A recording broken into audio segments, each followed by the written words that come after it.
우리가 잘 아는 거지만 함께 싸우는 거랑 혼자 싸우는 것은 굉장히 다른 문제죠. 그래서 함께 싸울 때는 그야말로 이렇게 으쌰으쌰 하는 게 있어요. 그래서 우리가 보통 함께 예배 드릴 때 뭔가 이렇게 힘이 확 나지만 또 이제 각자 싸우는 건 또 다른 문제죠. 팀워크라는 게 있어요. 이렇게 함께 모이기만 해도 이렇게 새벽에 이렇게 우리 아이들 와 있는 모습을 보기만 해도 뭔가 힘이 나는 팀워크 있죠. 서로를 봐도 힘이 나는. 저는 축구를 잘은 못해도 보는 걸 좋아하는데 손흥민 선수가 뛰는 그 팀에 관심이 많은데 뭐 우리 대부분이 관심이 많을 것 같아요. 주부님들은 빼놓고. 근데 손흥민 선수가 이제 아시안 게임에서 지고 돌아갔을 때 그 팀이 계속 최근에 어려웠는데 이겼거든요. 가자마자. 그래서 팀워크가 좀 살아난다. 뭐 이런 얘기들도 하는데 가장 주목받는 팀이 최근에 박지성 선수가 뛰었던 그 맨체스터 유나이티드라는 팀이에요. 그 팀은 그 정말 최고의 감독이라고 하는 사람이 맡아서 했는데 이게 감독과 선수 간의 불화가 선수들은 정말 최고 수준이거든요. 맨유라고 하죠. 그 팀은 정말 선수들이 다 탁월한 선수들인데 감독과 선수들 사이에 계속 불화설이 있었어요. 뭐가 팀워크가 안 맞는 거예요. 그래서 감독이 누구를 또 특별히 싫어하고 누구를 또 특별히 따시키고 또 그 선수는 감독을 뒤에서 막 욕하고 뭐 이런 게 계속 보도되니까 뭐 이게 선수들이 한 팀인데 따로 뛰어 그렇게 되는 거예요. 그러니까 영국 최고의 팀인데 최고의 팀 중에 사실 최고죠 원래는. 근데 최근에 성적이 막 그 감독이 맡고 5승 5무 5패야. 그러니까 중하위권으로 막 떨어지려고 하는 거기까지 간 거예요. 그래서 참 무섭다. 그런데 그 감독이 이제 잘리고 새로운 감독이 왔어요. 그래서 이 감독은 좀 아직은 의심이 돼가지고 새로 부임을 했거든요. 감독 경험이 이렇게 많지 않았어. 솔샤르라는 감독인데, 근데 감독이 왔는데 이 감독은 다른 거 없어요. 선수들에게 마음껏 뛰어라. 그러면서 팀워크가 생기니까 이 감독이 오고 나서 최근에 8승 1무 왜요? 성적이 어떻게 똑같은 팀이 이렇게 달라질 수 있어요? 똑같은 팀이에요. 선수 하나도 안 바뀌었어요. 선수가 하나도 안 바뀌었는데 감독과 선수 사이의 불화가 이제 뭔가 화합으로 팀워크가 생기고 하니까 이거 이상한 거죠. 근데 이게 현실이에요. 예, 이게 그 안에서 뭔가 도는 기운이 생기는 거죠. 서로 으쌰으쌰 하는 게 생기니까 5승 5무 5패인 팀이 갑자기 8승 1무까지 어마무시한 성적을 거두는 거죠. 참 생각을 그래서 저도 참 많이 하게 되는 것 같아요. 생각을 많이 해요. 그러니까 팀워크라는 게 굉장히 중요하죠. 그래서 나와 함께 뛰는 선수들과 어떤 방식으로 관계를 맺느냐 하는 게 굉장히 중요하죠. 물론 맨날 막 이렇게 하는 건 아니죠. 예, 알죠. 하여튼 우리가 팀워크가 필요해요. 팀워크. 하나님도 우리를 야단치시고 또 우리가 믿음으로 격려하시고 하죠. 따라서 함께 요단을 건넜어요. 그리고 함께 할례를 받았어요. 이 하나하나가 다 엄청나게 드라마틱한 일이잖아요. 함께 요단강을 건넜다는 사건만으로도 팀워크가 확 생기죠. 저는 지금 우리 예수양남교회 성도들이 이렇게 팀워크가 생기는 것 같아요. 예수교육센터를 이렇게 지면서 팀워크. 제가 이번 주일 컬럼에 썼는데 제가 진짜 깜짝 놀랐어요. 저도 잘 몰랐는데 저는 4억 5천이라고 들어서 몰랐는데 4억 3,600이더라고요. 우리가 1월 말까지 내야 되는 걸. 그래서 이번 최근에 알았는데 4억 3,600. 근데 지난 주일까지 성도님들이 함께 헌금 3주 동안 헌금하신 게 4억 3,800이에요. 그래서 제가 이게 참 놀랍다. 하나님이 진짜 기막히게 하시는구나 이런 생각이 들어서 깜짝 놀랐죠. 그래서 이 팀워크가 이렇게 생기는 이게 너무 행복한 거죠, 사실은. 그래서 함께 여리고를 건넜고 또 함께 할례를 받았어요. 함께 여리고를 이렇게 뱅뱅 돌면서 이 하나님 중심의 팀 정신이 이렇게 살아난다는 게 굉장히 중요하잖아요. 그러니까 하나님께서 함께 하신다는 확신을 공유하는 공동체보다 강한 힘은 없죠. 그래서 그걸 온 성도들이, 온 백성들이 함께 공유했어요. 그럴 때 가나안에서 이스라엘을 당해낼 자들은 없어요. 근데 이제 그 팀 정신이 이제는 각 지파별로의 전쟁에서도 동일하게 발휘되느냐 하는 것은 또 이제 중요한 문제고 또 다른 문제죠. 국지전에서도 이게 유지될 수 있는가? 예, 이제 흩어져서도 가능한가? 각 교회별로도, 목장별로도 이게 이제 그 싸움이 또 있는 거잖아요. 예, 그런 것들을 우리가 좀 생각해 보게 하는 말씀이에요. 그래서 현실적으로 생각하면 이스라엘 전체로 싸우는 것보다는 지파별로 싸우는 게 훨씬 더 유리하죠. 지파별이 좀 더, 지파는 뭐예요? 한 가족이잖아요. 가족 공동체죠. 그리고 숫자로도 훨씬 더 연합하기가 쉬운 숫자죠. 많은 백성들이 연합한다는 건 다 다양한 생각들을 갖고 있기 때문에 쉽지 않지만, 이게 이제 그 가족끼리 또 작은 숫자로서 이렇게 연합하는 것은 훨씬 더 쉬울 수 있겠는데, 위험성도 있는 거죠. 위험성. 작은 공동체도 최근에도 우리 이 지역 목회자 모임에서 좀 아픔이 있었는데, 한 교회에서 이렇게 한 몇 사람이 딱 뭉쳐서 다른 사람이랑 이렇게 좀 다른 입장, 이쪽이 틀렸다는 게 아니라 약간 다른 색깔을 내니까 갑자기 교회가 전체적으로 힘들어지는 거죠. 이게 작은 공동체는 또 그런 약점이 있는 거죠. 확 모아지기가 쉽지만 또 이게 조금만 틀어지면 확 와야 될 가능성이 많은 거죠. 그래서 어떤 한 지파가 전쟁 나갔다가 패했다, 실패했다, 어떻게 넘어졌다, 그러면 막 그런 소문이 쫙 돌면서 다른 지파에 엄청난 영향을, 부정적인 영향을 줄 가능성이 굉장히 많잖아요. 근데 실제로 그런 현상이 생긴 거예요. 실제로. 예, 그래서 이 현상이 반복되면서 확장이 됐는데, 지난 화요일 날 본문에서 유다 지파는 여부수 족속, 예루살렘이 되죠. 나중에 그게 여부수 족속을 쫓아내지 못해요. 나중에 다윗이 쫓아내죠. 여부수 족속을 쫓아내지 못했다 이렇게 되어 있어요. 그런데 목요일 본문에 가면 에브라임 지파가 겟셀에 거주하는 가나안 족속을 쫓아내지 않았다 이렇게 되어 있어요. 그렇죠. 아마 들으셨겠는데 새벽에 처음엔 쫓아내지 못했고 그 다음에 쫓아내지 않았어요. 그러니까 쫓아내지 못한 것과 쫓아내지 않은 것은 굉장히 다른 문제죠. 조금 더 발전했어요. 근데 이제 어제 본문에서는 므낫세 자손이 가나안 주민들을 쫓아내지 못했을 뿐만 아니라 가나안 주민들이 결심하고 버텼다 이렇게 되어 있어요. 그래서 할 수 없이 그들과 섞여 살았다 이렇게 되어 있어요. 그게 이제 사사시대의 앞부분에 이제 본문이랑 똑같거든요. 사사시대 앞부분에 이런 내용이 계속 반복해서 나오거든요. 쫓아내지 못했고 쫓아내지 않았고 함께 섞였고 그 다음에 뭐죠? 그들에 의해서 지배받고. 이 순서대로 가는 게 사사시대고 대혼란, 영적 대혼란의 시대로 이제 들어가게 되는 거죠. 그래서 여호수아 시대에 엄청난 영적 승리, 대단한 승리들이 꽉 차 있죠. 여호수아 시대에. 근데 여호수아 시대 다음 시대가 사사시대라는 것은 우리에게 굉장히 생각해야 돼요. 예. 여러분 많은 교회들 보세요. 엄청난 영광이라고 말하기가 좀 엄청나게 아름다운 소문으로 꽉 찼던 시대 다음은 전부 다 사사시대예요. 대부분의 대형교회들, 손가락에 꼽는 대형교회들 전부 다 사사시대로 들어가요. 이게 얼마나 무서운지 몰라요. 그 다음 싸움이 중요한 거예요. 그 다음 싸움이. 그래서 여러분 교회에서 우리가 함께 모여서 예배 드릴 때 영광스럽게 예배 드릴 때 막 으쌰으쌰하는 마음이 생기고 뭐가 막 된 것 같고 뭐가 할 수 있을 것 같은 마음이 막 들 수 있지만 실제로 우리의 가정으로 돌아가고 직장으로 돌아가고 혼자 있게 되고 할 때 그때 그 싸움, 홀로 있을 때의 싸움, 그리고 가정에서의 싸움, 직장에서의 싸움은 정말 이게 다른 거거든요. 그게 어떻게 지켜지느냐가 이제 굉장히 중요한 거죠. 여러분 이스라엘 역사에서 유다 지파와 에브라임, 므낫세 또 요셉 지파죠. 에브라임과 므낫세가 요셉의 두 아들이잖아요. 에브라임 지파와 므낫세 지파.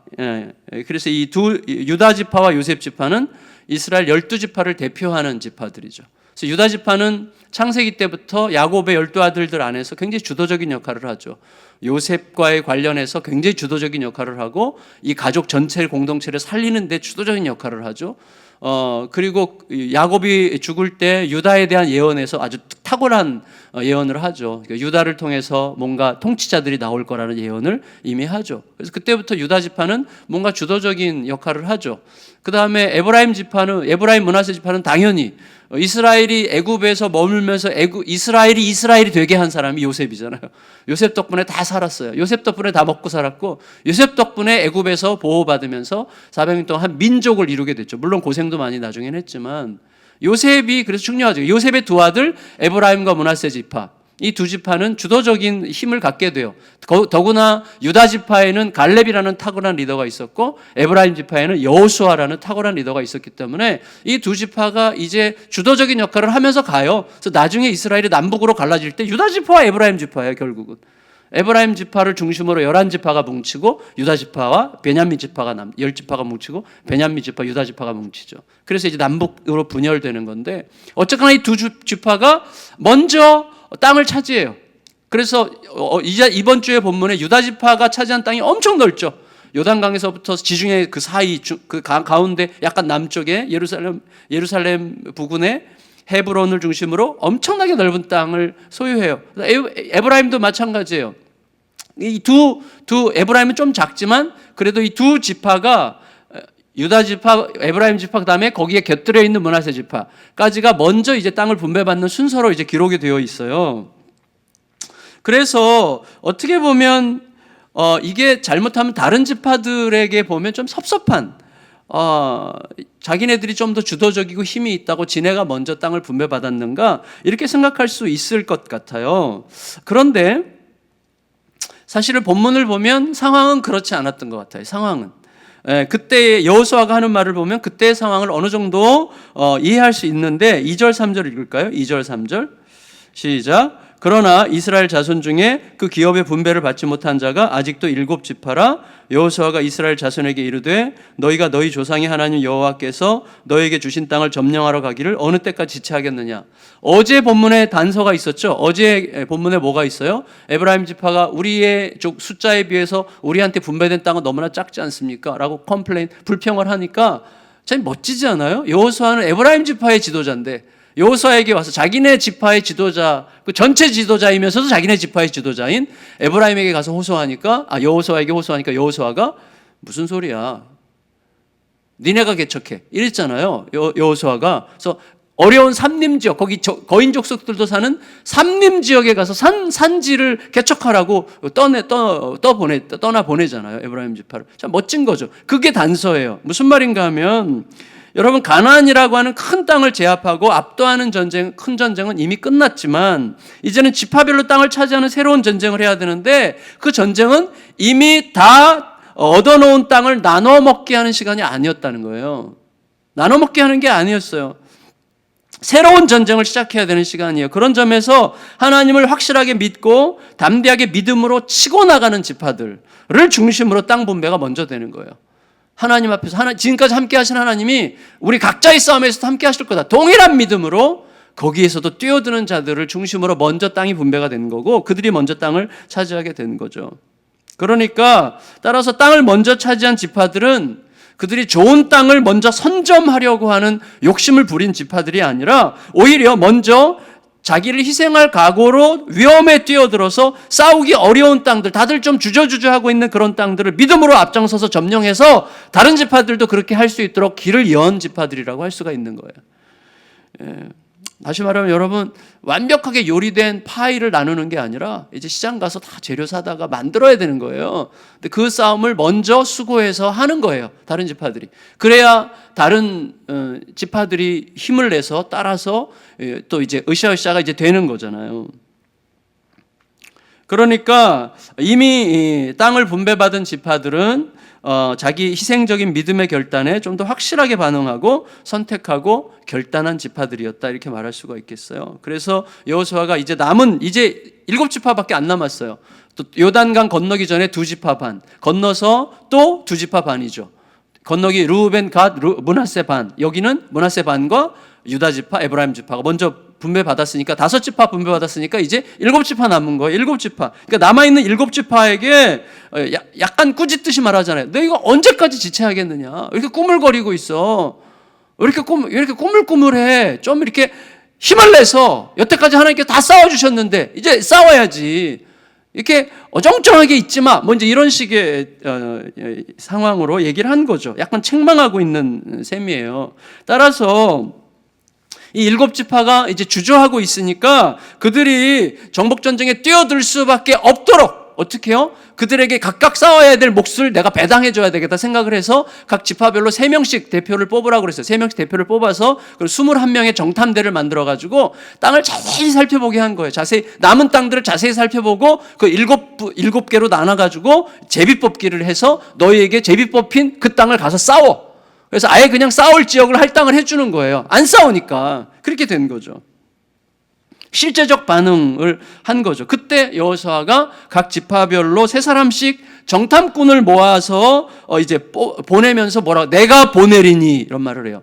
이건 참 추억이 있는 말이고, 내가 너희를 보내리니, 이 말은 옛날에 여호수아가 모세가 하나님께서 모세를 통해서 12명의 정탐꾼을 보낼 때 이제 하시는 말씀이죠. 여러분, 40년 전에 하나님께서 모세를 통해서 정탐꾼을 보낼 때 여호수아도 그때 정탐꾼이었어요. 여호수아도 각 지파별로 1명씩 뽑아서 보낼 때 여호수아도 정탐꾼이었죠. 그때가 생각이 나요. 그에 따라서 이제는 하나님께서 여호수아를 통해서 지파별로 3명씩 선발된 이 21인 정탐대를 파송하려고 한다는 사실을 그들에게 상기시켜 주는 것이죠. 그래서 뭐예요? 정탐에 대한 신적 근거를 그들에게 부여해 주는 거죠. 하나님이 보내시는 거다. 이거는 하나님께서. 여러분, 우리들의 삶이 무엇에 의해서 결정되겠어요? 결국은 하나님으로부터 임하는, 하나님께서 함께 하신다는 신적 근거의 확실성이 얼마나 내 안에 있느냐 여부가 내 두 팔과 다리에 얼마나 힘이 주어지느냐를 결정해요. 그래서 우리 애들은 그렇잖아요. 종종 이거 뭐예요? 우리 애들이 이거 아빠가 하라 그랬어! 이러면 다 되는 거잖아요. 아빠가 하라 그랬어. 그것에 대한 확신의 정도가 애의 그 목소리와 눈빛과 두 팔과 다리에 들어가는 힘의 정도를 결정하잖아요. 그러니까 우리의 삶도 똑같은 거예요. 애들만 그런 게 아니라 하나님께서 지금 여기 함께 계신다. 하나님께서 하고 계신다. 내가 지금 하나님 앞에 바른 길을 걷고 있다. 하나님께서 원하시는 그 길을 내가 가고 있다. 내 안에 꾸리꾸리한 것보다는 하나님께서 함께 하신다는 증거가 더 확실하다. 하나님께서 이끌고 계시는 거다라고 하는 확신이 강하면 강할수록 눈빛과 목소리에 그리고 두 팔과 다리에 힘이 들어가는 거예요. 나쁜 힘 말고, 목에 힘주는 그런 힘 말고, 정말 뚫고 나가려고 하는 힘이 생기는 거죠. 태산을 덜 두려워하게 되는 그런 길을 가게 되는 거죠. 여러분, 과거에는요, 지파당 1명씩 선발했어요. 여호수아가 그 경험을 했어요. 자기도 그 중에 하나였으니까. 근데 왜 3명씩 뽑았을까요? 모르죠. 근데 아마도 기억이 있을 것 같아요. 우리가 상상할 수는 있죠. 12명 중에 10명이 자세히 봤잖아요. 자세히 보고 제대로 봤잖아요. 자세히 보고 제대로 봤지만 이스라엘 백성들 전체를 두려움에 빠뜨렸죠. 그러니까 자세히 보고 제대로 봤는데 12명 중에 10명이 이스라엘 모두를 두려움에 빠뜨려서 우리 못 간다 하게 만들었잖아요. 그것을 반영하고 있는 것 같아요. 예. 그래서 이런 거죠. 여호수아가 굉장히 중요한 조치를 하는데 3명씩 뽑아요. 그건 뭐죠? 3사람 중에서 3사람이 의견이 3사람 중에서 한 사람이 중재, 2사람이 의견이 갈라져도 한 사람이 중재해서 2대1로. 그래서 우리 보통 당회는 짝수로 하지 않으려고 하잖아요. 당회는 짝수로 운영하지 않는 법이죠, 보통. 홀수로, 가능한 한 홀수로 하죠. 왜냐하면 5대5로 딱 갈라지면 되게 곤란해요. 그러면 게스팅 보드를 누가 줘요? 담임 목사가 이제 최종 결정을 해야 되는 거예요. 그럼 담임 목사가 뭘 결정하든지 간에 담임 목사가 반으로부터는 욕먹게 되어 있는 거예요.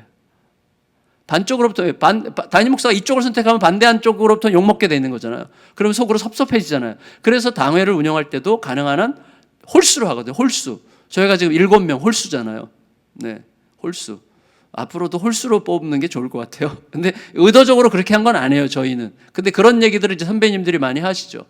근데 사실은 3명씩 해가지고 의견이 갈라졌을 경우에 중재할 수 있도록 한 것과 굉장히 중요하고, 그 다음에 제비뽑기의 모든 과정이 여호와 하나님 앞에서 진행되게 해요. 굉장히 의도적으로. 자, 이게 되게 중요한 부분이죠. 그런데 그건 좀 이따 말씀드리겠고, 여러분, 여호수아가 그 땅을 자세히 그려갖고 오라고 그래요. 자세히. 자, 이거 우리가 잘 생각해야 됩니다. 뭐냐면 내가 싸워야 될 대상을 자세히 알아야 돼요. 믿음으로 싸우면 돼, 이렇게 아니에요. 그리고 믿음으로 해야 돼. 여러분, 기업을 하는 분들은 기업가의 전문성이 있어야 되잖아요. 뭐든지 자세히 알아봐야 되잖아요. 믿음으로 하면 돼, 이런 건 없어요. 하나는 자세히 내가 싸워야 될 대상을 자세히 들여다봐야 돼요. 근데 중요한 게 있어요. 뭐냐면 자세히 들여다본다는 건 뭐냐? 정보를 수집하고 객관적인 어떤 팩트를 자세하게 살핀다는 것 이상이죠. 왜냐하면 과거 12명의 정탐꾼이 자세히 살펴서 두려움에 빠졌어요. 전부 다 팩트였어요. 그 땅은 넓고 땅은 너무 기름지고 막 포도 증거도 가져왔고 그리고 거인족들이 살고 다 팩트야. 그리고 우리는 못해. 이렇게 된 거예요. 그러니까 자세히 살펴라는 것은요, 상대를, 내가 싸워야 될 대상을 자세히 들여다보고 팩트를 정확하게 분석하는 게 필요하지만 그거를 하나님의 눈으로 보는 거예요. 그게 자세히 보는 거예요. 하나님의 눈으로 봐야 돼요. 그래서 지금 여호수아가 제비뽑기의 모든 과정을 여호와 앞에서 진행한다는 것을 굉장히 반복적으로 강조해요. 여러분 1절에 보면 시작이 이렇게 되죠. 시작이 이스라엘 자손의 온 회중이 실로에 모여 거기 회막을 세웠으며, 이렇게 시작이 되는 거예요. 회막, 하나님께서 임하시고 하나님을 만나는 임재의 장소죠. 회막을 세웠어요. 그리고 그 앞에서 하죠. 그 다음에 여러분 보세요. 8절 9절 10절 읽겠습니다. 8절 9절 10절 시작.